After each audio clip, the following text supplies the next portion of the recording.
Welcome back to Vivekanand IS ಮತ್ತು KS academy ಸ್ನೇಹಿತರ. ಯಾರು ಮೊದಲು ಬಾರಿ ಬಂದ್ರಿ ದಯವಿಟ್ಟು ಸಬ್ಸ್ಕ್ರೈಬ್ ಮಾಡಿ ಇಟ್ಕೊಳ್ರಿ ಮತ್ತು ನಿಮ್ಮ ಸ್ನೇಹಿತರಿಗೆ ಏನು ಮಾಡ್ರಿ ವಿಡಿಯೋನ ಶೇರ್ ಮಾಡಿ ಸ್ನೇಹಿತರ. ಇವತ್ತು ನೋಡೋಣ central industrial security force, it means CISF job call form ಆಗದ ಸ್ನೇಹಿತರೆ. ಇದೊಂದು ಸೆಂಟ್ರಲ್ ಗೌರ್ಮೆಂಟ್ ಜಾಬ್ ಆಗಿರ್ತದೆ ಸರ. SSC-GD ಇದೆ ಸೇಮನ್ ಅಲ್ರಿ ಸ್ನೇಹಿತರೆ. SSC-GD ಬೇರೆ ಬರ್ತದೆ. SSC-GD ಒಳಗೆ ಇದೊಂದು CISF ಆಗಿರೋ CRP ಆ ರೀತಿ ಬರುತ್ತೆ. ಬಟ್ CISF ರಿಕ್ರೂಟ್ಮೆಂಟ್ ಒಂದು ಸಪ್ರೇಟ್ ನೋಟಿಫಿಕೇಶನ್ ಹೊರಗಡೆ ಬಿಟ್ಟಿದೆ ಸ್ನೇಹಿತರೆ. ಯಾವ ಜಾಬ್ ಅದಾವೆ, ಎಷ್ಟೆಷ್ಟು ಪೋಸ್ಟ್ಗಳಿದಾವೆ, ಅಪ್ಲಿಕೇಶನ್ ಯಾವಾಗ ಸ್ಟಾರ್ಟ್ ಆಗ್ತದೆ, ಯಾವಾಗ ಎಂಡ್ ಆಗ್ತದೆ, ಮತ್ತು ಅಪ್ಲಿಕೇಶನ್ ಫಾರಮ್ ಫೀ ಇರ್ತದೆ, ಮತ್ತು ಯಾವ ವೆಬ್ಸೈಟ್ ಮೂಲಕ ಅಪ್ಲೈ ಮಾಡ್ಬೋದು, ಸಂಪೂರ್ಣ ಮಾಹಿತಿ ಹೇಳ್ತೀನಿ ರೀ. ದಯವಿಟ್ಟು ವಿಡಿಯೋ ಯಾರು ಸ್ಕಿಪ್ ಮಾಡೋಕ್ಕೆ ಹೋಗ್ಬೇಡ್ರಿ. ಸ್ಕಿಪ್ ಮಾಡುವುದರಿಂದ ಒಂದು ಮಾಹಿತಿ ವೇಸ್ಟ್ ಆದರೂ ನಿಮ್ಮ ಲೈಫ್ ಹಾಳಾಗುವ ಸಾಧ್ಯ ಇರ್ತದೆ ಸ್ನೇಹಿತರೆ. ಅಪ್ಲಿಕೇಶನ್ನ ನೀವೇನು ಹಾಕ್ತಿರ್ತೀರಿ ಅವಾಗ ಭಾಳ ಜಾಗೃತಿಯಿಂದ ಹಾಕ್ರಿ. ಮತ್ತು ಈ ರೀತಿ ಅಪ್ಲಿಕೇಶನ್ ವಿಡಿಯೋಗಳು ನೋಡ್ತೀರಿ ಸರಿಯಾಗಿ ನೋಡ್ಕೊಳ್ರಿ. ನೀವು ನಮ್ಮ ವಿಡಿಯೋಗಳು ನೋಡಿದ ತಕ್ಷಣ ಅಥವಾ ಯಾವುದೇ ಯೂಟ್ಯೂಬರ್ ವಿಡಿಯೋ ನೋಡಿದ ತಕ್ಷಣ ಮತ್ತೊಮ್ಮೆ ನೀವು PDF ಸಿಕ್ಕಿದಾಗಲೇ ಸರಿಯಾಗಿ ಒಂದು 10 ನಿಮಿಷ ಚಂದ ಕೂತು ನೋಡ್ಕೊಂಡು ಅಪ್ಲಿಕೇಶನ್ ಹಾಕ್ರಿ. ಯಾಕಂದ್ರೆ ನಾಳೆ ನೀವು ಸೆಲೆಕ್ಷನ್ ಆದ ಬಳಿಕ ಭಾಳ ಕಷ್ಟಪಡ್ಬೇಕಾಗ್ತದೆ. ಅದರಿಂದ ಸರಿಯಾಗಿ ನೋಡಿ ಅಪ್ಲಿಕೇಶನ್ ಹಾಕ್ರಿ. ಶುರು ಮಾಡೋಣ ಸ್ನೇಹಿತರೆ. ಅವಾಗಲೇ ಹೇಳ್ದಂಗೆ ಸ್ನೇಹಿತರೆ, CISF central industrial security force CISF ಇದ್ರೊಳಗೆ ಕಾನ್ಸ್ಟೇಬಲ್ ಹುದ್ದೆಗಳು ಕಾಲ್ಫಾರ್ಮ್ ಆಗ್ಯಾವ. ಕಾನ್ಸ್ಟೇಬಲ್ ಡ್ರೈವರ್ ಇರ್ಬೋದು, ಕಾನ್ಸ್ಟೇಬಲ್ ಡ್ರೈವರ, ಇನ್ಫಾರ್ಮ್ ಆಪರೇಟರ್, ಈ ರೀತಿಯಾಗಿ ಏನಾಗ CISF ಅಪ್ಲಿಕೇಶನ್ ಶುರು ಆಗಿದ್ದಾವೆ ಸ್ನೇಹಿತರೆ. ನಿಮ್ಗೆ 3ನೇ ವೇತನ ಆಯೋಗದ ಪ್ರಕಾರ ನಿಮ್ಗೆ ಏನಾಗ್ತದೆ ಸ್ಯಾಲ್ರಿ ಸಿಗ್ತದೆ. ಅಂದ್ರೆ ಒಂದು 21,000 ಅಂದ್ರೆ ಒಂದು 22,000ದಿಂದ ಒಂದು 60 ಅಂದರೆ 70,000, 22,000ದಿಂದ ಒಂದು 70,000ವರೆಗೂ ಸಂಬಳ ಸಿಗ್ತದೆ ಸ್ನೇಹಿತರೆ ನಿಮ್ಗೆ. ಅಂದ್ರೆ ನಿಮಗೆ ಎಕ್ಸ್ಪೀರಿಯನ್ಸ್ ಮೇಲೆ ಇನ್ಕ್ರೀಸ್ ಆಗೋತ ಹೋಗ್ತದೆ. ಹೌದಿಲ್ಲ, ಇಲ್ಲಿ ಏನು ಕೊಟ್ಟಿದ್ದಾರೆ ನೋಡ್ರಿ. ಡಿಫೈನ್ಡ್ ಕಾಂಟ್ರಿಬ್ಯೂಷನ್ ಪೆನ್ಷನ್ ಸಿಸ್ಟಮ್ ನಾವು as the national pension system applicable all employees joining services of central government after 1 ಜನವರಿ 2004. ನಿಮ್ಗೆ ಗೊತ್ತೈತಿ ಅದು ಪೆನ್ಷನ್ ಸ್ಕೀಮ್ ಕೊಡ್ತಾರೋ ಇಲ್ಲೋ ಆ ರೀತಿಯಾಗಿ ಅದನ್ನು ಕೊಟ್ಟಿದ್ದಾರೆ. ಅದೇನಷ್ಟು ಇಂಪಾರ್ಟೆಂಟ್ ಅಲ್ಲ. ಮೊದಲು ನೀವು ಸೆಲೆಕ್ಷನ್ ಆಗಿ ನಂತರ ಅದು ನೋಡಕ್ಕೆ ಬರ್ತದೆ. ನಂತರ ಇದು ಯಾವುದೇ ರೀತಿಯಾಗಿ ಆಫ್ಲೈನ್ ಹಾಕಕ್ಕೆ ಬರಲ್ಲ. ಇದು ಆನ್ಲೈನ್ ಮುಖಾಂತರ ಮಾತ್ರ ನೀವು ಅಪ್ಲಿಕೇಶನ್ ಹಾಕಬೇಕಾಗ್ತದೆ. ಒನ್ಲಿ ಆನ್ಲೈನ್ ಅಂದ್ರೆ ಸೈಬರ್ ಕೆಫೆಕಾದ್ರೂ ಹೋಗಿ ಹಾಕ್ರಿ, ಇಲ್ಲ ನಿಮ್ಮ ಮೊಬೈಲ್ ಒಳಗೆ ಹಾಕಂದ್ರೆ ಮೊಬೈಲ್ ಒಳಗೆ ಹಾಕ್ರಿ, ನಿಮ್ಮಲ್ಲಿ ಮನೆಯಲ್ಲಿ ಲ್ಯಾಪ್ಟಾಪ್ ಇದ್ರೆ ಲ್ಯಾಪ್ಟಾಪ್ ಹಾಕ್ರಿ. ಬಟ್ ಕರೆ ಆಫ್ಲೈನ್ ಅಂದ್ರೆ ಪೋಸ್ಟ್ ಮುಖಾಂತರ ಫಾರಮ್ ಫಿಲಪ್ ಮಾಡಿ ಈ ರೀತಿ ಹಾಕಕ್ಕೆ ಬರಲ್ಲ. Only for online mode. ಅದಂತರ ನೋಡ್ರಿ ಸ್ನೇಹಿತರೆ, ನಿಮಗೆ ಇಲ್ಲೊಂದು ಗುಡ್ ಆಪರ್ಚುನಿಟಿ ಏನಂದ್ರೆ, ಫಸ್ಟ್ ಆಫ್ ಆಲ್ ಇಲ್ಲಿ ಏನಿರ್ತದೆ ಫಿಸಿಕಲ್ ಇರ್ತದೆ. PT ಫಿಸಿಕಲ್ ಎಫಿಷಿಯನ್ಸಿ ಟೆಸ್ಟ್, ಅದಂತರ PST physical standard test, document ಇರ್ತದೆ. ಅದಾಗ ಟ್ರೇಡ್ ಟೆಸ್ಟು, ಅದಾದ ನಂತರ ನಿಮ್ಗೆ ಎಕ್ಸಾಮ್ ಇರ್ತದೆ. ಇದು ಮುಗಿದ ನಂತರ ನಮ್ಗೆ ಮೆಡಿಕಲ್ ಇರ್ತದೆ. ಅದಂತರ ನಿಮ್ಗೆ ಏನಾಗ್ತದೆ ಸೆಲೆಕ್ಷನ್ ಇರ್ತದೆ. ಫಸ್ಟು PET ಇರ್ತದೆ ಸ್ನೇಹಿತರೆ. PET ಅಂದರೆ ಫಿಸಿಕಲ್ ಎಫಿಷಿಯನ್ಸಿ ಟೆಸ್ಟ್. ಅದಂತರ PST ಅಂದರೆ ಫಿಸಿಕಲ್ ಸ್ಟ್ಯಾಂಡರ್ಡ್ ಟೆಸ್ಟ್. ಅದಾದ ನಂತರ ನಿಮ್ಗೆ ಡಾಕ್ಯುಮೆಂಟ್ ತೊಗೋತಾರೆ. ಡಾಕ್ಯುಮೆಂಟ್ ತೊಗೊಂಡ ತಕ್ಷಣ ನಿಮಗೆ ಟ್ರೇಡ್ ಟೆಸ್ಟ್ ಮಾಡ್ತಾರೆ. ಅಂದರೆ ನೀವು ಡ್ರೈವರ್ ಹಾಕಿದ್ರೆ ನಿಮ್ಗೆ ಡ್ರೈವಿಂಗ್ ಮಾಡಕ್ಕೆ ಕೊಡ್ತಾರೆ. ಡ್ರೈವರ್ ಫಸ್ಟ್ ಹಾಕಿದ್ರೆ ಡ್ರೈವಿಂಗ್ ಮಾಡಕ್ಕೆ ಕೊಡ್ತಾರೆ, ಡ್ರೈವಿಂಗ್ ಟೆಸ್ಟ್. ಈ ಡ್ರೈವಿಂಗ್ ಟೆಸ್ಟಲ್ಲಿ ಪಾಸ್ ಆದ ನಂತರ ನಿಮಗೆ ಎಕ್ಸಾಮ್ ಇರ್ತದೆ. ಅವಾಗ ನಿಮ್ಗೆ ರೈಟನ್ ಎಕ್ಸಾಮ್ ಇರ್ತದೆ. ಆ ರೈಟನ್ ಎಕ್ಸಾಮ್ ಪಾಸ್ ಆದ ನಂತರ ಮೆಡಿಕಲ್ ಇರ್ತದೆ. ಮೆಡಿಕಲ್ ಆದ ನಂತರ ನಿಮ್ಗೆ ಏನಾಗ್ತದೆ ಲಿಸ್ಟ್ ಬಿಡುವ ಸೆಲೆಕ್ಷನ್ ಮಾಡ್ಕೋತಾರೆ. ಇಲ್ಲಿ ನೋಡ್ರಿ ಸ್ನೇಹಿತರೆ, ಇನ್ನು ಯಾವ ರೀತಿಯಾಗಿ ನಿಮ್ಮ ಎಕ್ಸಾಮ್ ಇರ್ತದೆ ಅನ್ನೋದ ಸ್ನೇಹಿತರೆ. ಎಕ್ಸಾಮ ಇದು ಕನ್ನಡದಲ್ಲಿ ಇರಲ್ಲ. ಕ್ಲಿಯರ್ ಕಟ್ ಹೇಳಕತ್ತೀರಿ, ಇದು ಕನ್ನಡದಲ್ಲಿ ಎಕ್ಸಾಮ್ ಇರುವುದಿಲ್ಲ. ಕೇವಲ ಇಂಗ್ಲೀಷ್ ಮತ್ತು ಹಿಂದಿ 2 ಲ್ಯಾಂಗ್ವೇಜಲ್ಲಿ ಮಾತ್ರ ಇರ್ತದೆ. ಕನ್ನಡದಲ್ಲಿ ಈ ಪರೀಕ್ಷೆ ನಡೆಯುವುದಿಲ್ಲ. ಕ್ಲಿಯರ್? ಇನ್ನೊಮ್ಮೆ ಹೇಳ್ತಾನೆ, ಕನ್ನಡದಲ್ಲಿ ಅಂದರೆ SSC-GD ಯಾವ ರೀತಿ ಕನ್ನಡ ಆಗಿರ್ಬೋದು, ಹಿಂದಿ ಆಗಿರ್ಬೋದು, ಇಂಗ್ಲೀಷ್ ಆಗಿರ್ಬೋದು, ತೆಲುಗು, ತಮಿಳು, ಮಲಯಾಳ ಈ ರೀತಿಯಾಗಿರ್ತದೆ. ಬಟ್ ಈ ಎಕ್ಸಾಮ್ ಆ ರೀತಿ ಇರುವುದಿಲ್ಲ. ನೀವು ಎಲ್ಲೇ ಅಪ್ಲಿಕೇಶನ್ ಹಾಕಿರಿ 2 ಲ್ಯಾಂಗ್ವೇಜ್ ಮಾತ್ರ ಇರ್ತದೆ, ಕನ್ನಡ ಆ್ಯಂಡ್ ಹಿಂದಿ. ನೀವು ಕನ್ನಡದಲ್ಲಿ ಕನ್ನಡ ಇರುವುದಿಲ್ಲ. ಕನ್ನಡ ಬಟ್ಟೆ ಇರುವುದಿಲ್ಲ ರೀ ಎಕ್ಸಾಮಿನೇಷನಲ್ಲಿ. ಇಂಗ್ಲೀಷ್ನಲ್ಲಿ ಬರೆಯೋದ್ರೆ ಇಂಗ್ಲೀಷ್ನಲ್ಲಿ ಬರ್ರಿ, ಹಿಂದಿಯಲ್ಲಿ ಬರೆಯೋದು ಹಿಂದಿಯಲ್ಲಿ ಬರ್ರಿ. ಓಕೆ, 2 ಲ್ಯಾಂಗ್ವೇಜ್ ಮಾತ್ರ ಇರ್ತದೆ, ಕನ್ನಡ ಇಲ್ಲಿ ಇರುವುದಿಲ್ಲ. ಅದಂತರ ನಿಮ್ಗೆ written examination under OMR or computer based test. ಅಂದರೆ ನಿಮ್ಗೆ OMR ಇರ್ಬೋದು, ಕಂಪ್ಯೂಟರ್ ಬೇಸ್ಡ್ ಟೆಸ್ಟ್ ಇರ್ಬೋದು. ಅದು ಯಾವಾಗ ಗೊತ್ತಾಗ್ತದೆ, ನೀವು PET ಆದಂದ್ರೆ ಫಿಸಿಕಲ್ ಎಫಿಷಿಯನ್ಸಿ ಟೆಸ್ಟ್ ಆಗಿರ್ಬೋದು, ಫಿಸಿಕಲ್ ಸ್ಟ್ಯಾಂಡರ್ಡ್ ಟೆಸ್ಟ್ ಆಗಿರ್ಬೋದು, ಡಾಕ್ಯುಮೆಂಟ್ ವೆರಿಫಿಕೇಶನ್ ಆಗಿರ್ಬೋದು, ಟ್ರೇಡ್ ಟೆಸ್ಟ್, ಅದಂತರ ರೈಟನ್ ಎಕ್ಸಾಮ್ ಇರುತ್ತೆ. ಅವಾಗ ನಿಮ್ಗೆ ಹೇಳ್ತಾರೆ ಅವ್ರು OMR ಮುಖಾಂತರ ತೊಗೋಬೋದು, ಅಥವಾ CBT ಅಂದರೆ ಕಂಪ್ಯೂಟರ್ ಬೇಸ್ಡ್ ಟೆಸ್ಟ್ ಬರಿತೀರಲ್ರಿ ನೀವು. SSC-GD ಆಗಿರ್ಬೋದು, ಅಗ್ನಿವೀರ ಆಗಿರ್ಬೋದು, ಈ ರೀತಿಯ ಮುಂತಾದ ಎಕ್ಸಾಮ್ ಏನು ಬರಲ್ಲ ಆ ರೀತಿಯಾಗಿ ತೊಗೋದು. ಇಲ್ಲ OMR 2ರಾಗ 1 ತೊಗೋತಾರೆ ಮಾತ್ರ ಕಂಪಲ್ಸರಿ. ಇದೆಲ್ಲ ಆದ ನಂತರ ನಿಮ್ಮದು verification of recovery eligible certificates ಆಗಿರ್ಬೋದು, ಡಾಕ್ಯುಮೆಂಟ್ ಆಗಿರ್ಬೋದು.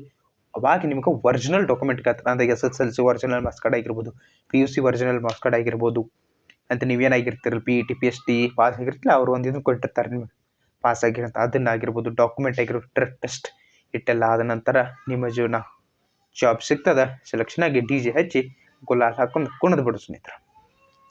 ಅದಾದ ನಂತರ ನಿಮ್ಮದು ಅಡ್ಮಿಟ್ ಕಾರ್ಡ್ ಇಲ್ಲಿ ಕೊಟ್ಟಿರ್ತಾರೆ. ಇದೇನು ಬಿಡ್ರಿ ನಿಮ್ಗೆ ಅಡ್ಮಿಟ್ ಕಾರ್ಡ್ ಎಲ್ಲ ಮಾಹಿತಿ ಇರ್ತದೆ. ಇಲ್ಲಿ 10% vacancy are reserved for ex servicemen ಅಂದ್ರೆ ಯಾರು ಆರ್ಮಿಯಲ್ಲಿ ಸೇವೆ ಸಲ್ಲಿಸಿ ನಿವೃತ್ತರಾಗಿ ಇರ್ತೀರಿ ನೋಡ್ರಿ ಅವ್ರಿಗೆ ಇನ್ನೂ 10% ವೇಕೆನ್ಸಿ ಏನಿರ್ತಾರೆ ರಿಸರ್ವೇಷನ್ ಇರ್ತದೆ. ಯಾರು ಆರ್ಮಿ ಯಾಕಂದ್ರೆ ಎಕ್ಸ್ ಆರ್ಮಿ ಅಂತ ಕರಿತೀರಿ ನೋಡ್ರಿ ನಮ್ಮ ಕಡೆ ಎಕ್ಸ್ ಆರ್ಮಿ ಅವ್ರು ಮಾತ್ರ ಈ 10% ರಿಸರ್ವೇಷನ್ ಕೋಟಾದಲ್ಲಿ ಅಪ್ಲಿಕೇಶನ್ ಹಾಕಕ್ಕೆ ಬರ್ತದೆ. ಯಾರು ಆಸಕ್ತಿ ಇದ್ದವ್ರು ಆರ್ಮಿ ಮೆನ್ಗಳು ಹಾಕ್ರಿ. ಇಲ್ಲಂದ್ರೆ ನೋಡ್ರಿ ಸ್ನೇಹಿತರೆ ನೀವು ಇಲ್ಲೇ ಬಂದು ಬಿಸ್ನೆಸ್ ತೆಗೆದಿರ್ತೀರಿ ಒಳ್ಳೆ ಗುಡ್ಡ ಮತ್ತೊಮ್ಮೆ ನಿಮಗೆ ಏನಾದರೂ ಸೇವೆ ಸಲ್ಲಿಸಬೇಕು ದೇಶ ಸೇವೆ ಹಾಕ್ರಿ ಇರ್ತಾರೆ ಅಂಥವ್ರು ಭಾಳ ಜನ ಅದಾರ ನಮ್ಮ ದೇಶದಲ್ಲಿ. ಯಾಕಂದ್ರೆ ಆರ್ಮಿ ಇಸ್ ಪವರ್. ಅದ ನಂತರ ನೆಕ್ಸ್ಟ್ ನೋಡೋದಾದ್ರೆ ಸ್ನೇಹಿತರೆ ಇನ್ನು ವೇಕೆನ್ಸಿಗಳು ಬಹಳ ಇಂಪಾರ್ಟೆಂಟ್ ಆಗ್ತಾವ. ವೇಕೆನ್ಸಿಗಳು ಯಾವ ಎಷ್ಟು ಸ್ನೇಹಿತರೆ ಕಾನ್ಸ್ಟೇಬಲ್ ಡ್ರೈವರ್ ಸ್ನೇಹಿತರೆ ಕಾನ್ಸ್ಟೇಬಲ್ ಡ್ರೈವರ್ ಅದ್ರಾಗ ಇವಾರ ಅಂದ್ರೆ ನಮ್ಮ ಜನರಲ್ ಕೊಟ್ಟದವರಿಗೆ 344 ಅದಾವ. ಎಸ್ ಸಿದವರಿಗೆ 126, ಎಸ್ ಟಿದವರಿಗೆ 63 ಅದಾವ, ಒ ಬಿ ಸಿದವರಿಗೆ 228 ಹುದ್ದೆಗಳಿದಾವೆ. ಇ ಡಬ್ಲ್ಯೂ ಎಸ್ ಅಂದ್ರೆ ಎಕನಾಮಿಕಲಿ ವೀಕರ್ ಸೆಕ್ಷನ್ ಅಂತ ಏನು ಸರ್ಟಿಫಿಕೇಟ್ ಅಂದ್ರೆ ಇವರು ಜನರಲ್ ಇರ್ತಾರೆ ಸ್ನೇಹಿತರೆ. ಈ ಜನರಲ್ದವ್ರು ಏನು ಮಾಡ್ತಾರೆ ನಮ್ಮ ಕಾನ್ಸ್ಟಿಟ್ಯೂಷನ್ 103 ಅಮೆಂಡ್ಮೆಂಟ್ 103ನೇ ತಿದ್ದುಪಡಿ ಪ್ರಕಾರ ಏನು ಕೊಟ್ಟಿದೆ ಅವ್ರಿಗೆ ರಿಸರ್ವೇಷನ್ ಕೊಟ್ಟಿದೆ ಸ್ನೇಹಿತರೆ. ಅವ್ರಿಗೆ ಯಾರು ತೆಗ್ಸಿರ್ತಾರೆ ಅವ್ರಿಗೆ ನೀವು ಅಪ್ಲಿಕೇಶನ್ ಹಾಕುವಾಗ ಇ ಡಬ್ಲ್ಯೂ ಎಸ್ ಅಂತ ಹಾಕಬೇಕಾಗ್ತದೆ. ಇ ಡಬ್ಲ್ಯೂ ಎಸ್ ಹಾಕಿದ ತಕ್ಷಣ ನೀವೇನಂದ್ರೆ ಈ 84 ಪೋಸ್ಟ್ ಒಳಗೆ ಮಾತ್ರ ಹೋರಾಟ ನಡೀತದೆ. ಓಕೆ ಇನ್ನೊಮ್ಮೆ ಹೇಳಕತ್ತೀರಿ ನೀವು ಇವ್ರದ್ದು ಜನರಲ್ ಕೋಟಾದಾಗ ಬರ್ತೀರಿ ಅವಾಗ ಜನರಲ್ ಕೋಟಾದವ್ರಿಗೆ ಏನು ಮಾಡ್ತಾರೆ ಈ ಜನರಲ್ ಕೋಟಾದವ್ರಿಗೆ ಎಷ್ಟೈತಿ 344 ಪೋಸ್ಟ್ ಐತಿ. ಎಷ್ಟು ಪೋಸ್ಟ್ ಮಾಡೋಕೈತೆ ಅವ್ರು ಏನು ಮಾಡ್ತಾರೆ ರಿಸರ್ವೇಷನ್ ಅಂತ ಒಂದು ಇ ಡಬ್ಲ್ಯೂ ಎಸ್ ಸರ್ಟಿಫಿಕೇಟ್ ಬರ್ತದೆ. ಆ ಸರ್ಟಿಫಿಕೇಟ್ ತೊಗೊಂಡು ಇ ಡಬ್ಲ್ಯೂ ಎಸ್ ಆ ಜನರಲ್ ವಿದ್ಯಾರ್ಥಿಗಳು ಇ ಡಬ್ಲ್ಯೂ ಎಸ್ ತಗೊಳ್ಳೋಣ ಅವ್ರು ಇ ಡಬ್ಲ್ಯೂ ಎಸ್ ಕೋಟಾದವ್ರು ಬರ್ತಾರೆ. ಅವ್ರು ನೀವು ಅಪ್ಲಿಕೇಶನ್ ಹಾಕಾಗ ಇ ಡಬ್ಲ್ಯೂ ಎಸ್ ಕೋಟಾ ಹಾಕ್ರಿ. ಆದ್ರೆ ನೀವು 84 ಪೋಸ್ಟ್ಗಳಿಗೆ ಮಾತ್ರ ಬಡದಾಡ್ಬೇಕಾಗ್ತದೆ. ಕ್ಲಿಯರ್ ಅಂದ್ರೆ ಒಂದು 100 ಮಂದಿ ಜನರಲ್ ಕೋಟಾದವ್ರು ಅದಾರ. ಈ 100 ಮಂದಿ ಜನರಲ್ ಕೋಟಾದವ್ರು ಏನು ಮಾಡ್ತಾರೆ ಇಲ್ಲಿ ಹಾಕ್ತಾರೆ. ನೀವು ಈ 100 ಒಳಗೆ ಏನು ಮಾಡ್ತೀರಿ ಒಂದು ಬ್ಯಾಡ್ಸ್ ಮತ್ತೊಂದು 20 ಮಂದಿ ತಗೊಂಡು ಆ 20 ಮಂದಿ ಇ ಡಬ್ಲ್ಯೂ ಎಸ್ ಹಾಕಿರಂದ್ರೆ ಈ 20 ಮಂದಿ ಈ ಜನರಲ್ದವ್ರಿಗೆ ಸಂಬಂಧ ಬರುವುದಿಲ್ಲ. ಅವ್ರು ಹೋರಾಟ ಮಾಡೋದು ಕೇವಲ ಇ ಡಬ್ಲ್ಯೂ ಎಸ್ಗೋಸ್ಕರ ಮಾತ್ರ. ಅದರಿಂದ ಯಾರ್ಯಾರು ಇ ಡಬ್ಲ್ಯೂ ಎಸ್ ತೆಗಿಸಿರಿ ಅವ್ರು ಆಲ್ಮೋಸ್ಟ್ ಶಾಣ್ಯಾನ ಇರ್ತಾರೆ. ನೀವು ಅಪ್ಲಿಕೇಶನ್ ಹಾಕಾಗ ಎಲ್ಲಿ ಹಾಕ್ತೀರಿ ಯಾವ ಪೋಸ್ಟಿಗೆ ಹಾಕ್ತೀರಿ ಸ್ವಲ್ಪ ನೋಡ್ಕೊಂಡು ಹಾಕ್ರಿ. ಅದಾದ ನಂತರ ಏನು ಟೋಟಲ್ ಎಷ್ಟು ಪೋಸ್ಟ್ ಅದಾವೆ ನೋಡಿದ್ದೆ ಅದ್ರಲ್ಲಿ ಸ್ನೇಹಿತರ ಟೋಟಲು 845 ಪೋಸ್ಟ್ ಅದಾವೆ. ಆದರೆ ಇ ಎಸ್ ಅಂದರೆ ಎಕ್ಸ್ ಸರ್ವಿಸ್ ಮೆನ್ ಅವರಿಗೆ 10% ರಿಸರ್ವೇಷನ್ ಆಗಿ 85 ಅವ್ರಿಗೆ ಉಳಿತದೆ. ಅದ ನಂತರ ಇನ್ನು constable driver come pump operator driver for fire services ಅದರೊಳಗೆ ಎಷ್ಟು ಹುದ್ದೆಗಳಿದಾವೆ ಅಂದರೆ 2 ಅದಾವೆ. ಒಂದು ಕಾನ್ಸ್ಟೇಬಲ್ ಡ್ರೈವರ್ ಆಗಿರ್ಬೋದು ಇನ್ನೊಂದು ಪಂಪ್ ಆಪರೇಟರ್ ಅಂತ 2 ಪೋಸ್ಟ್ ಅದಾವೆ. ಅವು ಡ್ರೈವರ್ ಅದ್ರ 2 ಟೈಪ್ ಮಾಡಿದ್ದಾರೆ ಅವ್ರು ಆಯ್ತು. ಅವು ಎಷ್ಟು ಅದಾವೆ ಅಂದ್ರೆ ಈ ವಾರದವರಿಗೆ 116 ಅಂದ್ರೆ 116 ಅದಾವೆ. ಎಸ್ ಸಿದವರಿಗೆ 41, ಎಸ್ ಟಿದವ್ರಿಗೆ 20, ಒ ಬಿ ಸಿ ಅವರಿಗೆ 75 ಅಂದರೆ 75, ಇ ಡಬ್ಲ್ಯೂ ಎಸ್ 27, ಟೋಟಲ್ 279 ಅದಾವೆ. ಇದಾದ ನಂತರ ಸ್ನೇಹಿತರೆ ಏನು ಎಲ್ಲ ಟೋಟಲ್ ಆಗಿ ನೋಡೋದು ಅಂದ್ರೆ ಡ್ರೈವರ್ ಆಗಿರ್ಬೋದು ಡ್ರೈವರ್ ಪಂಪ್ ಆಪರೇಟರ್ ಆಗಿರ್ಬೋದು ಎಲ್ಲ ಕೂಡಿಸಿ ನೋಡಿದ್ರೆ ಈ ವಾರದವರಿಗೆ 460 ಅದಾವ. ಎಸ್ ಸಿದವರಿಗೆ 160, ಎಸ್ ಟಿದವರಿಗೆ 83, ಒ ಬಿ ಸಿ 300 ಅಂದ್ರೆ 303, ಇ ಡಬ್ಲ್ಯೂ ಎಸ್ 111 ಬೆಸ್ಟ್ ಅದಾವ ಸ್ನೇಹಿತರೆ. ಈ ಸಲ ಅಗದಿ ಹೆಚ್ಚಿನ ಹುದ್ದೆಗಳು ಕೊಟ್ಟಿದ್ದಾರೆ ಅವರಿಗೆ. ಅಂದ್ರೆ ಟೋಟಲ್ ಎಲ್ಲಾನು ಅಂದ್ರೆ ಕಾನ್ಸ್ಟೇಬಲ್ ಡ್ರೈವರ್ ಆಗಿರ್ಬೋದು ಪಂಪ್ ಆಪರೇಟರ್ ಎಲ್ಲ ಕೂಡಿ 1124 ಹುದ್ದೆಗಳಿಗೆ ನೇಮಕಾತಿ ನಡೆದದ. ಇಲ್ಲಿ ಎಕ್ಸ್ ಸರ್ವಿಸ್ ಮೆನ್ ಅಂದ್ರೆ ಅವ್ರಿಗೆ ಹೆಚ್ಚಿನ ಮಾಹಿತಿಯಲ್ಲಿ ಕೊಟ್ಟಿರ್ತಾರೆ ನೋಡ್ರಿ. ಅಂಡರ್ ರಿಸರ್ವೇಷನ್ ಒ ಬಿ ಸಿ ಆಗಿರೋ ಅದರ್ ಬ್ಯಾಕ್ವರ್ಡ್ ಕ್ಲಾಸಸ್ ಆಗಿರ್ಬೋದು schedule caste schedule tribes economically weaker section ಅವರಿಗೆಲ್ಲ ಇಲ್ಲಿ ಕೊಟ್ಟಿರ್ತಾರೆ. ನೀವು ಹೆಚ್ಚಿನ ಮಾಹಿತಿಗಾಗಿ ಏನು ನೋಡ್ರಿ ಈ PDF ನ ಚಂದಂಗೆ ಸ್ಟಡಿ ಮಾಡ್ಕೊಂಡು ಅಪ್ಲಿಕೇಶನ್ ಹಾಕ್ರಿ. ಎಲ್ಲಾನು ಹೇಳ್ಬೋದು ಸ್ನೇಹಿತರೆ ಆದರೆ ಎಲ್ಲನೂ ಹೇಳಿ ಎಲ್ಲನೂ ಓದಿ ಹೇಳೋದಷ್ಟು ಸಮಯ ಬೆಳಗ್ತದೆ. 1-2 ಗಂಟೆ ಕ್ಲಾಸ್ ಆಗ್ತದೆ. ಆದ್ದರಿಂದ ಬೇಡ ಅಷ್ಟು ದೊಡ್ಡದು ಮಾಡೋದು ಬೇಡ. ಅವಾಗಲೇ ಹೇಳಿದ್ನಲ್ರಿ PET physical efficiency test, physical standard test, document verification, trade test, written examination, detail examination, medical test ಆದ ನಂತರ ಫೈನಲ್ ಲಿಸ್ಟ್ ಬರ್ತದೆ. ಫೈನಲ್ ಲಿಸ್ಟ್ ಆದ ನಂತರ ನಿಮ್ಮ ಸೆಲೆಕ್ಷನ್ ರಿಜೆಕ್ಷನ್ ತಿಳ್ತಿದೆ. ನಿಮ್ಗೆ ಇನ್ನೊಂದು ಹೇಳ್ತೀವಿ ಸ್ನೇಹಿತರೆ ಆ್ಯಕ್ಚುಲಿ ನೀವು ಕರೆಕ್ಟಾಗಿ ತಿಳ್ಕೊಡ್ರಿ. ಭಾಳ ಮಂದಿ ಕಮೆಂಟ್ ಆಗ್ತೀರಿ ಸರ ಕನ್ನಡದಾಗ ಎಕ್ಸಾಮ್ ಐತಿ. ಕನ್ನಡದಾಗಿ ಎಕ್ಸಾಮ್ ಹತ್ರ 100% ಇಲ್ರಿ. ಒಂದು ಹಿಂದಿ ಐತಿ ಇನ್ನೊಂದು ಇಂಗ್ಲೀಷ್ 2 ಲ್ಯಾಂಗ್ವೇಜ್ದಾಗ ನೀವೇನಾಗುತ್ತೆ ಎಕ್ಸಾಮ್ ಬರಿಬೇಕಾದ್ರೆ ಕನ್ನಡ ಅನ್ಕ ಇಲ್ಲಿ ಇಲ್ಲ. ಓಕೆ ಕನ್ನಡ ಇಲ್ಲ ಅಂದರೆ ಸ್ವಲ್ಪ ಹುಡುಗರು ಏನಾಗ್ತದೆ ಬೇರೆ ಆಗ್ತದೆ ಸ್ನೇಹಿತರೆ. ಏನಿಲ್ಲ ಸ್ವಲ್ಪ ಟ್ರೈ ಮಾಡ್ಕೊಳ್ಳಿ ಸ್ನೇಹಿತರೆ. ಯಾಕಂದರೆ ಇಲ್ಲಿ ಡ್ರೈವಿಂಗ್ ಲೈಸೆನ್ಸ್ ಬೇಕಾಗ್ತದೆ. ಡ್ರೈವಿಂಗ್ ಲೈಸೆನ್ಸ್ ಆಲ್ಮೋಸ್ಟ್ ಶೇಕಡ 80% ಜನರ ಹತ್ರ ಇರುವುದಿಲ್ಲ. ಅದ್ರ ದಯವಿಟ್ಟು ಯಾರ್ದಾರು ಡ್ರೈವಿಂಗ್ ಲೈಸೆನ್ಸ್ ಐತೆ ನೋಡ್ರಿ, ಡ್ರೈವಿಂಗ್ ಲೈಸೆನ್ಸ್ ಯಾರ್ಯಾರು ಅಪ್ಲಿಕೇಶನ್ ಹಾಕಕ್ಕೆ ಎಲಿಜಿಬಲ್ ಇದ್ರೆ ದಯವಿಟ್ಟು ಅಪ್ಲೈ ಮಾಡ್ಕೊಂಡ್ರಿ. ಸೆಲೆಕ್ಟ್ ಆಗುವ ಚಾನ್ಸಸ್ಸು 90% ಇರ್ತದೆ. ಓಕೆ, ಸೆಲೆಕ್ಟ್ ಆಗೋ ಪರ್ಸೆಂಟ್ ಇರ್ತದೆ 90% ಇರ್ತದೆ. ಡ್ರೈವಿಂಗ್ ಲೈಸೆನ್ಸ್ ಹುಡುಗರ ಕಡೆ ಕಡಿಮೆ ಇರ್ತದೆ. ಓಕೆ, ಅದರಿಂದ ಅಪ್ಲೈ ಕೊಡಿ ಸ್ನೇಹಿತರೆ. ಏಜ್ ನೋಡ್ಕೊಳ್ಳಿ ಸ್ನೇಹಿತರೆ, 21ರಿಂದ ನೀವು ಏನು ಮಾಡಕ್ಕೆ 27ರ ಮಟ್ಟ ಅಪ್ಲಿಕೇಶನ್ ಹಾಕೋಬೋದು. ಅಂದರೆ 21 ವರ್ಷದಿಂದ 27, ಇದು ನಡಿ 26 ಆಗಿರ್ಬೋದು, 25 ಆಗಿರ್ಬೋದು, 24 ಏಜ್ದವರು ಅಪ್ಲೈ ಮಾಡ್ಕೋಬೋದು. 28 ಏಜ್ ಆದವ್ರು ಬರುವುದಿಲ್ಲ ಮತ್ತು 20 ಏಜ್ ಆದವ್ರು ಅಪ್ಲಿಕೇಶನ್ ಹಾಕಕ್ಕೆ ಬರುವುದಿಲ್ಲ. ಕ್ಲಿಯರ್ ಸ್ನೇಹಿತರೆ? ಏಜ್ ಬಗ್ಗೆ ಕ್ಲಿಯರ್ ಆಯ್ತಿಲ್ರಪ್ಪ? ಕಮೆಂಟ್ ಆಗ್ತೀರಿ ನೀವು, ಸಣ್ಣ ಮ್ಯಾಟ್ರಿಗೆ ಕಮೆಂಟ್ ಆಗ್ತೀರಿ. ನಾನು ನೋಡಿದ್ದೀನಿ ಭಾಳ ಅಂದ್ರೆ ಭಾಳ ನೋಡಿದ್ದೀನಿ, ಸಣ್ಣ ಮ್ಯಾಟ್ರಿಗೆ ಕಮೆಂಟ್ ಆಗಿಬಿಡುತ್ತೆ. ಸರ್ ಇದೆ ನೋಡಿರಿ ಸರ್, ಇದೆ ಸರ್. ಸ್ನೇಹಿತರೆ, ಎಜುಕೇಷನ್ ಕ್ವಾಲಿಫಿಕೇಷನ್ ಇಂಪಾರ್ಟೆಂಟ್ ಫಾರ್ ಇದನ್ನು ಅಪ್ಲಿಕೇಶನ್ ಹಾಕಾಗ ನೀವು 10ನೇ ತರಗತಿ ಪಾಸ್ ಆಗಿರಬೇಕು. 10th ಅಂತ ಕರಿತೀರಿ, ಅಥವಾ 10ನೇ ತರಗತಿ ನೀವು ಪಾಸ್ ಆಗಿದ್ದೆ ಅದಲ್ಲಿ ಇದಕ್ಕೆ ಅಪ್ಲೈ ಮಾಡ್ಬೋದು. ಎಜುಕೇಷನ್ ಕ್ವಾಲಿಫಿಕೇಷನ್ ಕೇಳ್ರೆ 10ನೇ ತರಗತಿ ಪಾಸ್ ಆಗಿದ್ದರೆ ನೀವು ಅಪ್ಲಿಕೇಶನ್ ಹಾಕೋಬೋದು. ಅದು ಯಾವುದೇ ಸ್ಟೇಟ್ ಬೋರ್ಡ್ ಆಗಿರ್ಬೋದು, ಅಂದರೆ ಕರ್ನಾಟಕ ಸೆಕೆಂಡರಿ ಎಜುಕೇಷನ್ ಆಗಿರ್ಬೋದು, ಹಂಗಿಲ್ಲ ಸ್ಟೇಟ್ ಯಾವ್ದು ಬೇಕಾದಾದಲ್ಲಿ ಅದರ ಏನಾಗಿತ್ತು ಅದು ಗೌರ್ಮೆಂಟ್ ವತಿಯಿಂದ ಸೆಲೆಕ್ಟ್ ಆಗಿರ್ತಕ್ಕಂಥ ಸ್ಕೂಲ್ ಆಗಿರಬೇಕು. 10ನೇ ಆದಂತರ ನಿಮ್ಗೆ ಡ್ರೈವಿಂಗ್ ಲೈಸೆನ್ಸ್ ಬಂದರೆ ಕಂಪಲ್ಸರಿ ಇರಬೇಕಪ್ಪಿ. ಡ್ರೈವಿಂಗ್ ಲೈಸೆನ್ಸ್ ಕಂಪಲ್ಸರಿ ಇರಬೇಕು. ಯಾಕೆಂದ್ರೆ ಕರೆದಿರುವ driver first time driving license ಬೇಕಲ್ರಿ. ಟೈಪ್ ಆಫ್ ವೆಹಿಕಲ್ಸ್, ವಿ motor vehicle or transport vehicle, ಈ ರೀತಿಯಾಗಿ ಬರ್ತಾವೆ driving license. Light motor vehicle ಮತ್ತು ಮೋಟಾರ್ ಸೈಕಲ್ ವಿತ್ ಗೇರ್ ಅಂದರೆ ಇದರ ಈ ಸ್ಕೂಟಿ ಅಲ್ರಿ, ಸ್ಕೂಟಿ ಆಗಿರ್ಬೋದು, ಎಲೆಕ್ಟ್ರಿಕ್ ವೆಹಿಕಲ್ ಆಗಿರ್ಬೋದು, ಮತ್ತು ಓಲಾ ಕಂಪನಿ ಅವು ನಡೆಯಲ್ಲ ಸ್ನೇಹಿತರೆ. ಸ್ವಲ್ಪ ಗೇರ್ ಅಂದರೆ ಸ್ಪ್ಲೆಂಡರ್ ಆಗಿರ್ಬೋದು, HFD ಲೈಕ್ಸ್ ಆಗಿರ್ಬೋದು, ಶೈನು, ಈ ರೀತಿಯಾಗಿ ಗೇರ್ ವೆಹಿಕಲ್ ಬೇಕಾಗ್ತದೆ. ಅಷ್ಟು ಕೊಟ್ಟಿದ್ದಾರೆ. ಇಲ್ಲಿ ನೋಡಿರಿ, ಹೆವಿ ಮೋಟರ್ ಅಂದರೆ ಹೆವಿ ಡ್ರೈವಿಂಗ್ ಲೈಸೆನ್ಸು, ಇಂಥ ಲೈಟು ಮತ್ತು ಬೈಕು ಇಷ್ಟು ಬೇಕಾಗ್ತದೆ. ಅದು ಕೊಟ್ಟಿದ್ದಾರೆ ಪಾಪ ಅವ್ರು ಕ್ಲಿಯರಾಗಿ, ಅದಕ್ಕೆ ಹೇಳಬೇಕಾಗ್ತದೆ. ಸರ ಗೇರ್ ಇಲ್ಲ ಆಟೋ ಇದನ್ನು ಕೊಡಂಗಿಲ್ಲ ರೀ, ಅದನ್ನ ಗೊತ್ತೈತ್ರಿ, ಅದ್ರ ಕೊಟ್ಟಾರ ಅಂದ್ರೆ ಹೇಳ್ಬೇಕಲ್ರಿ. ಸ್ವಲ್ಪ ಇಲ್ಲಿ ಎಕ್ಸ್ಪೀರಿಯನ್ಸ್ ಕೇಳಿದಾರೆ ನೋಡ್ರಿ. 3 years experience of driving heavy motor vehicle or transport vehicle or light motor vehicles and motorcycle with gear. Experience 3 years ಬೇಕು. ಸರ್ಟಿಫಿಕೇಟ್ ಏನು ಹತ್ತಲ್ಲ ಅನಿಸ್ತದೆ ನನಗೆ ಅನಿಸ್ಕ ಮಟ್ಟಿಗೆ. ಬಟ್ ನಿಮ್ಗೆ ಅಂತ ತೆಗಿಸಿ ಒಂದು 3 ವರ್ಷ ಆಗಿದ್ರೆ ಭಾಳ ಒಳ್ಳೇದು ಅನಿಸ್ತದೆ. ಇನ್ನು ಫಿಸಿಕಲ್ ಇರ್ತದೆ ಅಂತ ಹೇಳಿದ್ರೆ ಸರ್, ಫಿಸಿಕಲ್ಲು ಅದಂತ ಸ್ನೇಹಿತರೆ EWS ಇರ್ಬೋದು, SC ST ಇರ್ಬೋದು, OBC ಕ್ಯಾಂಡಿಡೇಟ್ಸ್. EWS ಅಂತ ಏನ್ರಿ, ಎಕನಾಮಿಕಲಿ ವೀಕರ್ ಸೆಕ್ಷನ್ ಅಂತ ಹೇಳಿದ್ರೆ ಅವ್ರಿಗೆ ಏನಿರ್ತದೆ 167 ಸೆಂಟಿಮೀಟರ್ ಏನು ಬೇಕು ಹೈಟ್ ಬೇಕು. 80 ಸೆಂಟಿಮೀಟರ್ ಟೆಸ್ಟ್ ಬೇಕು. ಅದನ್ನು ಹೆಚ್ಚಿಗೆ ಮಾಡಿದಾಗ 85 ಸೆಂಟಿಮೀಟರ್ ಆಗಬೇಕು. ಇದು ಕಾಮನ್ ಇರ್ತದೆ ಟೆಸ್ಟ್. ಇದು 167 ಸೆಂಟಿಮೀಟರ್. ಯಾರ್ದು ಹೈಟ್ ಕಡಿಮೆ ಐತಿ ನೋಡ್ರಿ ಅವರಿಗೆ ಒಂದು ಬೆಸ್ಟ್ ಗೋಲ್ಡನ್ ಚಾನ್ಸ್ ಅಂತ ಹೇಳ್ಬೋದು, ಹಾಕ್ಕೊಳ್ರಿ. ಇನ್ನಾದ ನಂತರ ಇನ್ನು ಕೆಲವೊಂದು ಕಡೆ ಗೋರ್ಕಾಸ್ ಬರ್ತಾವ, ದುರ್ಗಾಸ್ ಸ್ವಲ್ಪ ಏನು ಬರ್ತದೆ ರಿಸರ್ವೇಷನ್ ಕೊಟ್ಟಾಸ್ ಬರ್ತಾವೆ. ಆ ರಿಸರ್ವೇಷನ್ 160 ಸೆಂಟಿಮೀಟರ್ ಐತಿ. ಇವ್ರಿಗೆ 78 to 83 ಐತಿ. ಓಕೆ, ಇದು ಇಲ್ಲಿ ಏನೈತಿ ನೋಡ್ರಿ, ನಾ ಇದನ್ನ ಎಲ್ಲ ಬಿಟ್ಟು ಇದನ್ನ ನೀವು ಸರಿಯಾಗಿ ಓದ್ಕೊಟ್ರಿ. ಇನ್ನು ಶೆಡ್ಯೂಲ್ ಟ್ರೈಬ್ಸ್ ಅಂತ ಬರ್ತಾರೆ, ಆ ಶೆಡ್ಯೂಲ್ ಟ್ರೈಬ್ಸ್ ಅವರಿಗೆ 160 ಸೆಂಟಿಮೀಟರ್ 76 to 81 ಇದೆ. ಇಷ್ಟು ಇಂಪಾರ್ಟೆಂಟ್ ಆಗ್ತದೆ. ಮೆಡಿಕಲ್ ಟೆಸ್ಟ್ ನಾರ್ಮಲ್ ಸ್ನೇಹಿತರೆ, ಎಲ್ಲರಿಗೂ ಹೆಂಗಿರ್ತದಲ್ಲ ಎಕ್ಸಾಮ್ ಬೇರೆ ಬೇರೆ ಅದೇ ರೀತಿ ವೇಟು ಹೈಟಿಗೆ ತಕ್ಕಷ್ಟು ವೇಟ್ ಬೇಕಾಗ್ತದೆ. ನೀವು ಕಣ್ಣಿಂದು ಇಲ್ಲೆಲ್ಲ ಕೊಟ್ಟಿದ್ದಾರೆ ನೋಡಿ, ಈ ಸೈಡ್ ಕೊಟ್ಟಿದ್ದಾರೆ, ಕಲರು ವಿಷನ್ನು ಇವೆಲ್ಲ ನೀವು ಓದ್ಕೊಡ್ರಿ. ಸ್ವಲ್ಪ ನೋಡ್ಕೊಳ್ಳೋದು ಏನೇನೈತಿ. ಟ್ಯಾಟೂಸ್ ಇದ್ದಾರೆ ಏನೇನೈತಿ, ಟ್ಯಾಟೂ ತಗೊಂಡಿರ್ತಾರೆ ದೊಡ್ಡ ದೊಡ್ಡ ಟ್ಯಾಟೂ ಅವರು, ಇಂಥ ಸರ್ವಿಸ್ ಮ್ಯಾನು. ಅದು ಏಜ್ ಹೇಳಿದ್ದೀನಲ್ರಿ, ಏಜ್ ಆಲ್ರೆಡಿ ಹೇಳಿದ್ದೀನಿ ಅನ್ನಿಸ್ತದೆ. ಸರಿಯಾಗಿ ಹೇಳಿದ್ದೀನಿ ರೀ, ಸರಿಯಾಗಿ ನೋಡ್ಕೊಂಡಿದ್ದೆ ಅದಲ್ಲಿ ಸಕ್ಸಸ್ ಸಿಗ್ತದೆ. ಸರಿಯಾಗಿ ನೋಡ್ಕೊಡ್ರಿ. PDF ಯಾಕೆ ಸ್ಲೋ ಸರ್ಸ್ ಆತನಂದ್ರೆ ನೋಡ್ಕೊಡ್ರಿ ಏನು ರೈತ PDF ಅಂತ. ಸುಮ್ಮ ಹೊಂಬು ಗೊತ್ತಿಗೆ ಅಪ್ಲಿಕೇಶನ್ ಹಾಕುದ್ರಿ, ಕೂತ್ಕೊಂಡ್ರಿ ಮತ್ತು ಸ್ವಲ್ಪ ಮತ್ತು ಅಪ್ಲಿಕೇಶನ್ ಹಾಕಿ ಓದೋದು ಬಿಟ್ರೆ ಸೆಲೆಬ್ರೇಷನ್ ಪಕ್ಕ ಆಗ್ತದೆ. ಸೆಲೆಬ್ರೇಷನ್ ಹ್ಯಾಪಿ ಬರ್ತ್ಡೇ ಹೇಳಬೇಕಾಗ್ತದೆ ನಾವು. ಇಲ್ಲಿ ನೋಡ್ರಿ ಸ್ನೇಹಿತರೆ, ನಾರ್ತ್ ಸೆಕ್ಟರ್ ಕೊಟ್ಟದ, NCR ಸೆಕ್ಟರ್ ಕೊಟ್ಟಿದ್ದಾರೆ. ಇಲ್ಲಿ ಅಪ್ಲಿಕೇಶನ್ ಲಿಂಕ್, ಇಮೇಲ್ ಲಿಂಕ್ಗಳದಾವ. ಇದು ನ್ಯೂ ಡೆಲ್ಲಿ. ಈ ರೀತಿಯಾಗಿ ಒಂದೊಂದು ಕಡೆ ಕೊಟ್ಟಿದ್ದಾರೆ. ನಿಮ್ಮದು ಯಾವ್ಯಾವ ಬರ್ತದೆ ನೋಡ್ರಿ. ನಮ್ಮ ಕರ್ನಾಟಕ ಎಲ್ಲಿ ಬರ್ತದೆ ಅಂತ ನೋಡ್ತಾ ಹೋಗೊಂಡ್ರೆ, ಬಿಹಾರ, ಜಾರ್ಖಂಡ್, ಕೂಡ್ಕಡ್ರಪ್ಪಿ ನೀವು ಕರ್ನಾಟಕ. ಸ್ನೇಹಿತರೆ, ನಮ್ಮ ಸೌತ್ ಸೆಕ್ಟರ್ ಬರ್ತದೆ. 6ನೇ ನಂಬರ್ ಸೌತ್ ಸೆಕ್ಟರ್ ಇಲ್ಲಿ ಐತೆ ರೀ. ನಮ್ಮ ಕರ್ನಾಟಕ ಇಲ್ಲಿ ಐತೆ ನೋಡ್ರಿ. South sector DIC CISF south zone headquarters D block, Rajaji Bhavan, Basavanta Nagar, Chennai, Tamil Nadu. 6000090. ಇಲ್ಲಿ ನೀವೇನು ಮಾಡಕ್ಕದ ಇಮೇಲ್ ID ಕೊಟ್ಟಿದ್ದಾರೆ. ಇಲ್ಲಿ ಸರಿಯಾಗಿ ನೋಡ್ಕೊಟ್ರೆ ನಿಮ್ಗೆ ಸೌತ್ ಸೆಕ್ಟರ್ ಬರ್ತದೆ.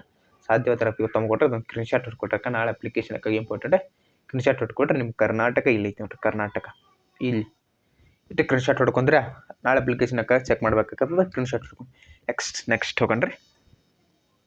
ನೀವು ಚಂದಂತ ಫೋಟೋ ಹಾಕ್ರಿ, ಸಿಗ್ನೇಚರ್ ಒಂದು ಬೆಸ್ಟ್ ಹಾಕ್ರಿ, ಡಾಕ್ಯುಮೆಂಟ್ ಸರಿಯಾಗಿ ಹಾಕ್ರಿ, ಯಾವುದೋ ಸ್ಪೆಲ್ಲಿಂಗ್ ಮಿಸ್ಟೇಕ್ ಮಾಡೋದಾಗಲಿ ಮತ್ತು ಡಿಸ್ಮ್ಯಾಚ್ ಇರ್ತದೆ ನಿಮ್ಮ SSLC ಮಾರ್ಕ್ಸ್ ಕಾರ್ಡ್ ಆಗಿರ್ಬೋದು, PUC ಮಾರ್ಕ್ಸ್ ಕಾರ್ಡ್ ಆಗಿರ್ಬೋದು, ಅಲ್ಲಿ ಸ್ವಲ್ಪ ಡಿಸ್ಮ್ಯಾಚ್ ಇರ್ದಂಗೆ ನೋಡ್ಕೊಂಡು ಅಪ್ಲಿಕೇಶನ್ ಹಾಕ್ರಿ. ನಿಮ್ಮ ಅಪ್ಲಿಕೇಶನ್ ಫೀ 100 ರುಪೀಸ್ ಇರ್ತದೆ, ಒಂದು 100 ರೂಪಾಯಿಗಳು ನಿಮ್ಮ ಅಪ್ಲಿಕೇಶನ್ ಫೀ ಇರ್ತದೆ. ಪೇ ಮಾಡಿರಿ ಮತ್ತು ಅಪ್ಲಿಕೇಶನ್ ಹಾಕಕ್ಕೆ 100 ರೂಪಾಯಿ ತಗೋತಾರೆ. ಇಲ್ಲ ಸರ್ ನಮ್ಮ ಮನ್ಯಾಗ ಹಾಕ್ತಾನೆ ರೀ, ನಾನು ಸ್ವಲ್ಪ ಸ್ಟ್ಯಾಂಡರ್ಡ್ ಅದನ್ನ ಈ ಥರ ಹಾಕಂದ್ರೆ ಅಸ್ ಗುಡ್ ಸ್ನೇಹಿತರೆ. ಅದ್ರ ದಯವಿಟ್ಟು ಯಾರು ತಪ್ಪು ಮಾಡಕ್ಕೆ ಹೋಗ್ಬೇಡ್ರಿ, ಮಿಸ್ಟೇಕ್ ಮಾಡಕ್ಕೆ ಹೋಗ್ಬೇಡ್ರಿ. ಇಲ್ಲಿ ಸ್ನೇಹಿತರೆ ಅಫಿಷಿಯಲ್ ವೆಬ್ಸೈಟ್ ಲಿಂಕ್ ಐತಿ. ಯಾರು ನಮ್ಮ ಟೆಲಿಗ್ರಾಮ್ಗೆ ಜಾಯ್ನ್ ಆಗಿರಿ, ಟೆಲಿಗ್ರಾಮ್ದಾಗ ಲಿಂಕ್ ಹಾಕಿರ್ತೀನಿ ರೀ. ಯಾರು ವಾಟ್ಸಪ್ ಗ್ರೂಪ್ನಾಗ ಇಲ್ಲಿದ್ರಿ, ವಾಟ್ಸಪ್ ಗ್ರೂಪ್ನಲ್ಲೂ ಲಿಂಕ್ ಹಾಕಿರ್ತೀನಿ. ಆ ಲಿಂಕ್ ಕ್ಲಿಕ್ ಮಾಡಿದ ಆದಲ್ಲಿ ತಕ್ಷಣ ನಿಮ್ಗೆ ಅಫಿಷಿಯಲ್ ವೆಬ್ಸೈಟ್ಗೆ ಹೋಗ್ತದೆ. ನೀವು PDF ತೊಗೊಂಡು ಇದ್ರ ಮೇಲೆ ಕ್ಲಿಕ್ ಮಾಡಿದ್ರೆ ಅದು ಅಫಿಷಿಯಲ್ ವೆಬ್ಸೈಟ್ಗೆ ಹೋಗ್ತದೆ. ಇಲ್ಲರಿ ಸರ ಸುಮ್ಮ PDF ತೆಗೆಲ್ಲಿ ಹುಡುಕೋತ್ಕೊಂಡ್ರು ಅಂದ್ರೆ ನಾ ಇದನ್ನು ಕಾಪಿ ಮಾಡಿರ್ತೀನಿ, ನಾವು ಏರಿಯಾನ ಬಳಸಿದ್ರೆ ಇದನ್ನ ಕಾಪಿ ಮಾಡ್ಕೊಂಡಿರ್ತೀನಿ. ಇದೇ ಕಾಪಿ ಮಾಡಿ ನಮ್ಮ ಟೆಲಿಗ್ರಾಮು ಮತ್ತು ವಾಟ್ಸಪ್ ಗ್ರೂಪ್ನ ಹಾಕಿರ್ತೀನಿ. ಅಲ್ಲಿ ಕ್ಲಿಕ್ ಮಾಡಿದ ತಕ್ಷಣ ಅಫಿಷಿಯಲ್ ವೆಬ್ಸೈಟ್ಗೆ ಹೋಗ್ತದೆ. ನಿಮಗೆ ಸುಳ್ಳು ಹೇಳಿ ಅನ್ಯೂಸ್ ಇದ್ರು ಕರ್ನ ಹೇಳ್ಬೇಕ್ರೆ, ಅದಕ್ಕೆ ಕ್ಲಿಯರ್ ಹೇಳಿದ್ದೀನಿ ರೀ. ನಾ ಇದನ್ನ ಕಾಪಿ ಮಾಡಿರ್ತೀವಿ, ಮತ್ತೇನು ಬೇರೆ ಏನು ಮಾಡಲ್ಲ. ಇನ್ನು ಸ್ವಲ್ಪ ರನ್ನಿಂಗ್ ಬಂದ್ರೆ ಸ್ನೇಹಿತರೆ 800 ಮೀಟರ್ಸ್ 3 ನಿಮಿಷ 15 ಸೆಕೆಂಡಲ್ಲಿ ಓಡ್ಬೋದು. ಇದನ್ನು ಮಾತ್ರ 100% ಎಲ್ಲರೂ ಓಡ್ತೀರಿ. ಕರೆ ಪ್ರಾಕ್ಟೀಸ್ ಇಟ್ಕೋಬೇಕು. ಯಾವುದಾದ್ರೂ ಪ್ರಾಕ್ಟೀಸ್ ಇಟ್ಕೋಬೇಕು. ಯಾಕಂದ್ರೆ ಲಾಂಗ್ ಜಂಪ 11 ಫೀಟ್ ಜಿಗಬೇಕು. ನೀವು 3 ಚಾನ್ಸ್ ಕೊಟ್ಟಿರ್ತಾರೆ. ಅಂದರೆ ಒಂದು ಸರ್ತಿ ಜಿಗದ ಫೇಲ್ ಆದರೆ ಮತ್ತೊಂದು ಸರಿ ಕೊಡ್ತಾರೆ. ಅವಾಗ ಫೇಲ್ ಆದರೆ 3 ಚಾನ್ಸ್ ಇರ್ತಾರೆ. 4ನೇ ಫೇಲಿಗೆ ಏನಾಗ್ತೀರಿ ನೀವು ಫೇಲ್ ಅಂತ ಬರೆದ ಮನೆಗೆ ನಡೀರ್ತಾ ಮಾತಾರೆ. ಹೈ ಜಂಪ್ ಇರ್ತದೆ 3 ಫೀಟು 6 ಇಂಚು. ನಿಮ್ಗೆ 3 ಚಾನ್ಸ್ ಇರ್ತದೆ. ಆಲ್ಮೋಸ್ಟ್ ಅಗ್ನಿವೀರ್ ಯಾರ್ಯಾರು ಸ್ವಲ್ಪ ರೆಡಿಯಾಗಿ ಹೋಗಿರೋ ನೋಡ್ರಿ, ಸೇಮ್ ಇರ್ತದೆ ಅವ್ರದ್ದು. ಅಲ್ಲಿ ಒಂದು ಯಾವ್ದು ಇರ್ತದೆ high jump long jump. But ಇಲ್ಲಿ ಈ ಸಲ ಯಾವುದು 2 ಇಟ್ಟಿದ್ರು ಅವರು. ಈ ಸಲ 2 ಇಟ್ಟಿದ್ರು ಅವರು. ಯಾರ್ಯಾರು ಹೋಗಿರಿ ನಿಮ್ಮ ಸ್ನೇಹಿತರು ಹೋಗಿರಿ. ಎಜುಕೇಷನ್ ಸರ್ಟಿಫಿಕೇಟ್ ಬೇಕಾ, ಡೇಟ್ ಆಫ್ ಬರ್ತ್ ಸರ್ಟಿಫಿಕೇಟ್ ನಿಮಗೆ SSLC ಮೇಲೆ ಇದ್ರೆ ನಡೀತದೆ. ಆಯ್ತಾ, ಡ್ರೈವಿಂಗ್ ಲೈಸೆನ್ಸು 2 ಬೇಕಾಗ್ತದೆ. SC ST OBC ನೀವು ರಿಸರ್ವೇಷನ್ ಕೊಟ್ಟು ಹಾಕಿರಿ, ಅದ್ರ ಸರ್ಟಿಫಿಕೇಟ್ಸ್ 100% ಬೇಕೇ ಬೇಕು. ತಗ್ಸ್ಕೋರಿಗೆ ಅಪ್ಲಿಕೇಶನ್ ಹಾಕ್ರಿ.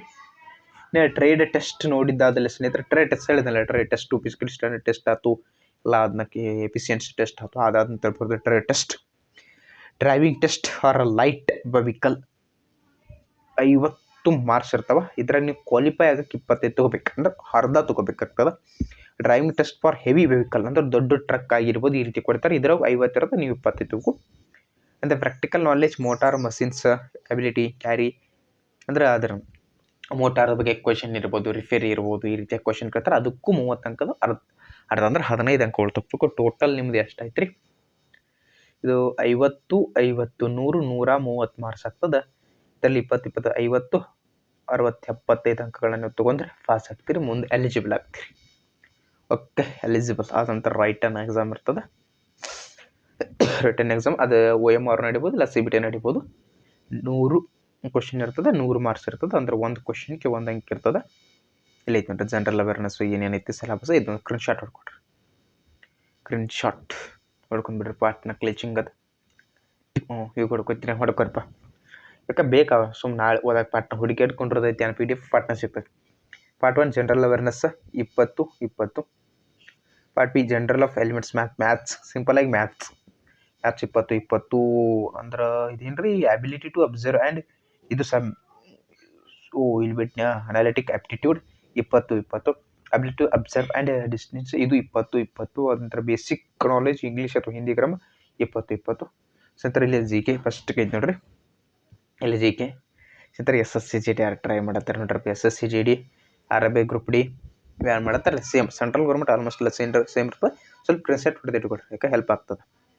ಇನ್ನು ನೀವು ತಮ್ಮ UR ಆಗಿರ್ಬೋದು, EWS ಆಗಿರ್ಬೋದು, ಎಕ್ಸರ್ವಿಸ್ ಮೇಲೆ ನೀವು 35% ಬಂದ್ರೆ ಕಂಪಲ್ಸರಿ ತೊಗೋಬೇಕಾ. ಈ ಥರ ಕೆಳಗೆ ತೊಗೊಂಡ್ರೆ ಏನು ಮಾಡ್ತಾರೆ, ಡಿಸ್ಕ್ವಾಲಿಫೈ ಮಾಡಿಬಿಡ್ತಾರೆ. ನೆಕ್ಸ್ಟ್ ನಿಮ್ಮ ಸರ ಯಾರು ತೊಗೊಂಡಿಲ್ರಿ, ನಾ 32 ತೊಗೋತಾನೆ ಅಂದ್ರೆ ಇಲ್ಲ ಹಿಂಗೆ ಮಾಡಿ ನಡ್ರಿಪ್ಪ. ನೆಕ್ಸ್ಟ್ ಮುಂದಿನ ವರ್ಷ ಅವ್ರು ಬಿಡ್ತಾರೆ. ಯಾಕಂದ್ರೆ ನೀವು ಎಲಿಜಿಬಲ್ ಇರ ಅಷ್ಟು ತೊಗೊಳಿಕ್ಕಂದ್ರೆ ಎಲಿಜಿಬಲ್ ಇಲ್ಲ. ಅಂದ್ರೆ 120 ಅಂಕದ ಕ್ವಶನ್ ಐತೆ ಅಂದ್ರೆ ಇದ್ರಾಗ ನೀವು 35 ಮಾರ್ಕ್ಸ್ ಏನು ಮಾಡಬೇಕು, ಕಂಪಲ್ಸರಿ ತೊಗೋಬೇಕಾಗ್ತದೆ.